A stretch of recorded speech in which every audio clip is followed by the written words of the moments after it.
Hi hello, this is me Muhammad Faiz. അപ്പോൾ നിങ്ങൾ തംബ്നെയിലിൽ കണ്ട പോലെ തന്നെ നമുക്ക് 3 ടൈപ്സ് ഓഫ് കോസ്റ്റ് ഉണ്ട്.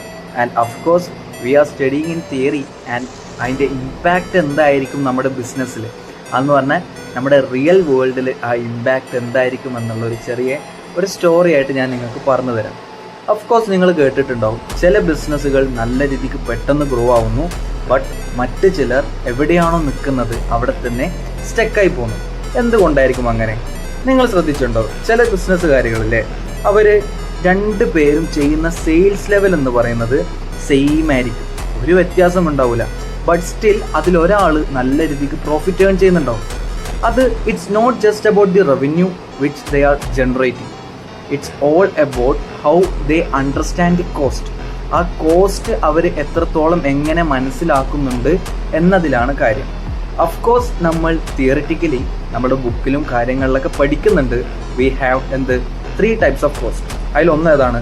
ഫിക്സ്ഡ് ആണ്, അതേപോലെ തന്നെ വേരിയബിൾ ഉണ്ട്, ആൻഡ് ഓൾസോ സെമി വേരിയബിൾ ഉണ്ട്. So even though we learn about how these 3 cost are classified, അല്ലെങ്കിൽ എങ്ങനെയാണ് അതിൻ്റെ ഡെഫിഷ്യൻസും കാര്യങ്ങളൊക്കെ എങ്ങനെയാണെന്ന് നമ്മൾ പഠിച്ചിട്ടുണ്ട്.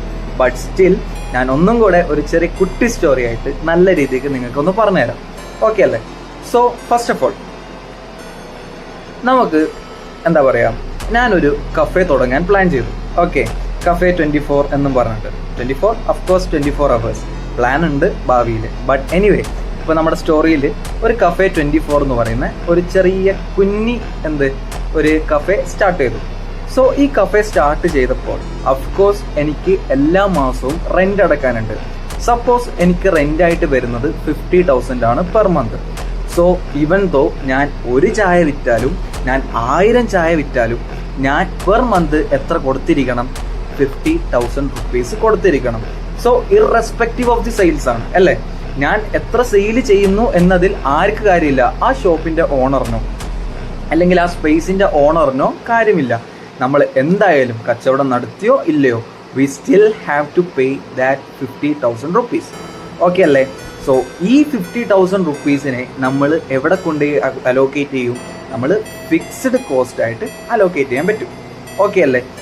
ഓക്കെ, സോ നെക്സ്റ്റ് കോസ്റ്റ് എന്ന് പറയുന്നത് നമുക്ക് എന്ത് പറയാം, നമ്മൾ ഓരോ സെയിലിനനുസരിച്ചിട്ട് നമ്മുടെ കൺസംഷൻ അനുസരിച്ചിട്ടാണ് നമ്മൾ എന്തൊക്കെ വാങ്ങാം. പാല്, അതേപോലെ തന്നെ പഞ്ചസാര, അതേപോലെ കപ്പുകൾ.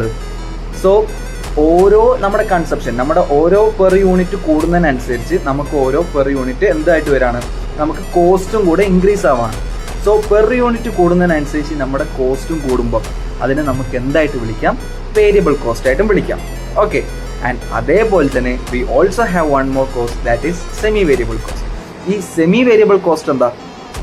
ഈ semi variable cost the best example is electricity. ഈ ഇലക്ട്രിസിറ്റിയിൽ നമ്മൾ ഇലക്ട്രിസിറ്റി യൂസ് ചെയ്തോ ഇല്ലേ, we still have to pay a fixed amount. Okay, and the other part, ഒരു ബില്ല് വരുമ്പോൾ, നമുക്കൊരു ഇലക്ട്രിസിറ്റി ബില്ല് കിട്ടുമ്പോൾ we have a total amount. ആ ടോട്ടൽ എമൗണ്ടിൽ അത് രണ്ട് ഭാഗമായിട്ടാണ്, വി ക്യാൻ സേ 2 പാർട്ടായിട്ടായിരിക്കും ഉണ്ടാവുക. The first one it is A fixed part. നമ്മൾ യൂസ് ചെയ്താലും ഇല്ലെങ്കിലും നമ്മൾ എന്ത് കൊടുക്കണം? ആ ഒരു എത്രയാണോ എമൗണ്ട്, ആ എമൗണ്ട് കൊടുക്കണം. And the second one is what is called variable. അതെന്ന് പറഞ്ഞാൽ എന്താ, നമ്മൾ എത്രയാണോ യൂസ് ചെയ്യുന്നത്, നമ്മൾ എത്രത്തോളം ഇലക്ട്രിസിറ്റി യൂസ് ചെയ്യുന്നുണ്ടോ അതിനനുസരിച്ച് നമ്മൾ എന്ത് യൂസ് ചെയ്യേണ്ടി വരും, എന്ത് യൂസ് ചെയ്യേണ്ടി വരില്ല, എന്ത് പേ ചെയ്യേണ്ടി വരും, എമൗണ്ട് പേ ചെയ്യേണ്ടി വരും.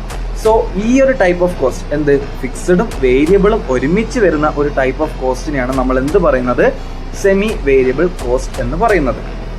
So already you guys know എങ്ങനെയാണ് ഈ കോസ്റ്റ് വരുന്നത്. But the impact in the real world എന്ന് പറഞ്ഞാൽ നമ്മുടെ ബിസിനസ്സുകളിൽ, നമ്മുടെ ബിസിനസ് ഓണേഴ്സിന് ഉണ്ടാവുന്ന ഏറ്റവും വലിയ പ്രശ്നം അതാണ് നമ്മൾ നോക്കേണ്ടത്. സപ്പോസ് എ ബിസിനസ് ഓണർ, ഈ കഫേൻ്റെ ബിസിനസ് ഓണറായ ഞാൻ, എൻ്റെ ഫിക്സ്ഡ് കോസ്റ്റിനെ ഞാൻ എന്ത് ചെയ്യാണ്, നല്ല രീതിക്ക് ഇഗ്നോർ ചെയ്യാമെന്ന് വിചാരിക്കും. നല്ല രീതിക്ക് ഞാൻ ഇഗ്നോർ ചെയ്യാം. അപ്പോൾ നല്ല രീതിക്ക് ഇഗ്നോർ ചെയ്യുമുള്ള പ്രശ്നം എന്താണെന്നറിയാവോ? ഞാൻ ഓട്ടോമാറ്റിക്കലി ഞാൻ എൻ്റെ പ്രൊഡക്റ്റിന് അല്ലെങ്കിൽ ഞാൻ വിൽക്കുന്ന സാധനത്തിന് പ്രൈസിങ് ചെയ്യുമ്പം ഞാൻ എന്താക്കി പോകും? അണ്ടർ പ്രൈസ് ചെയ്തു പോകും.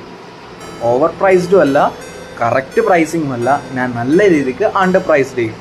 ഓക്കെ, സോ അത് എന്തുണ്ടാക്കും? നമുക്ക് ഭാവിയിലേക്ക് നല്ലൊരു ലോസ് ഉണ്ടാക്കും.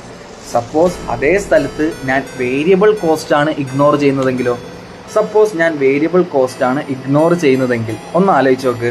നമ്മൾ ഓരോ പെർ യൂണിറ്റ് ഇങ്ങനെ സെയിലായി പോയിക്കൊണ്ടിരിക്കുമ്പോൾ നമ്മൾ ഓട്ടോമാറ്റിക്കലി നമ്മുടെ പ്രോഫിറ്റ് ഇതിപ്പം ഇതാണ് എൻ്റെ ഇതാണ് എൻ്റെ സെയിൽസ് ആൻഡ് ഓഫ് കോഴ്സ് ഇതാണ് എൻ്റെ പ്രോഫിറ്റ്. സപ്പോസ് കുറച്ചൊരു യൂണിറ്റ് വരെ സെല് ചെയ്തപ്പോൾ എൻ്റെ പ്രോഫിറ്റ് ഇവിടെയാണ് കിടക്കുന്നത്.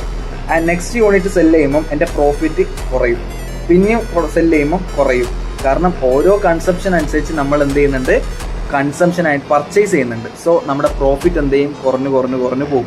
സോ നമ്മുടെ ബിസിനസ് ഓണറിന് ഇന്ന് ഒരു സച്ച് എ വേ ആവും എന്ത്, ആൾക്ക് കൂടുതൽ ഫണ്ട് ബിസിനസ്സിലേക്ക് ഇറക്കേണ്ടി വരും. സോ അത് ഒരു വലിയൊരു ഡീമെറിറ്റ് തന്നെയാണ്. And finally it is our semi variable cost. അപ്പോൾ സെമി വേരിയബിൾ കോസ്റ്റിൻ്റെ കേസിൽ എന്തായിരിക്കും ഉണ്ടാവുക, ആലോചിച്ച് നോക്ക്. സെമി വേരിയബിളിൻ്റെ കോസ്റ്റ് നമ്മൾ ഒരു എക്സാമ്പിൾ പറഞ്ഞത് ഇലക്ട്രിസിറ്റിയാണ്.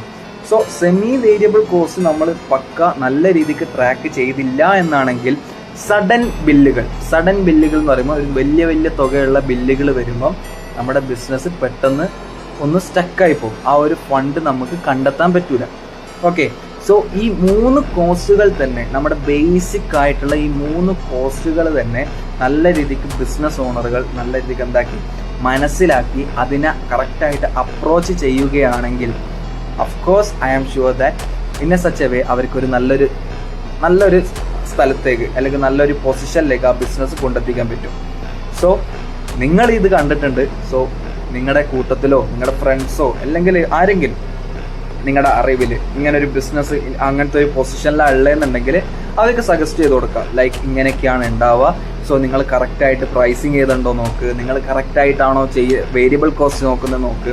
സോ കോസ്റ്റ് എന്ന് പറയുന്നത് നമ്മുടെ ബിസിനസ് വേൾഡിൽ, നമ്മുടെ റിയൽ ലൈഫിൽ വളരെ വളരെ വളരെ ഇമ്പോർട്ടൻ്റ് ആണ്.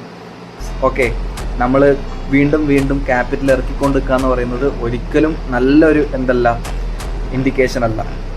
സോ മനസ്സിലാക്കുക, ബിസിനസ് എങ്ങനെ മുന്നോട്ട് കൊണ്ടുപോകണമെന്ന് മനസ്സിലാക്കുക and plan in such a way.